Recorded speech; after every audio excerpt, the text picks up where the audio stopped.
Hi friends, பசங்களை school leave விட்டுட்டாங்க. Daily snacks செஞ்சு கொடுன்னு கேட்டுகிட்டே இருக்கிறாங்க. இன்றைக்கி வீட்டில் இருக்கிற ட்ரை ஃப்ரூட்ஸு நட்ஸு வச்சு ஒரு ஹெல்த்தியான லட்டு எப்படி பண்ணுறதுன்னு பார்க்கலாம். பேன் நல்லா ஹீட் ஆனதுக்கப்புறம் ஒரு கப்பு பாதாம் நல்லா வறுத்துட்டு அது கூட ஒரு கப்பு பிஸ்தா சேர்த்துறேன். நல்லா ட்ரை ரோஸ்ட் பண்ணிடலாம்.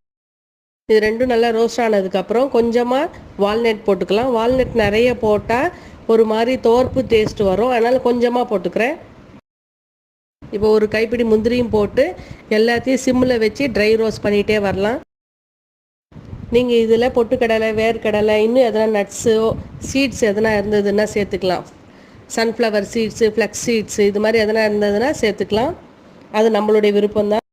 இது ஆறுனதுக்கப்புறம் மிக்சி ஜாரில் போட்டு விட்டு விட்டு கிரைண்ட் பண்ணி எடுத்துக்கலாம். கொஞ்சம் கோர்ஸாக கொரகொரப்பாக தான் இருக்கணும். அப்போ தான் லட்டு சாப்பிடும்போது கொஞ்சம் க்ரன்ச்சியாக இருக்கும். இப்போ அரைச்சிட்டு வந்தது ஒரு பிளேட்டில் ஷிஃப்ட் பண்ணிடலாம்.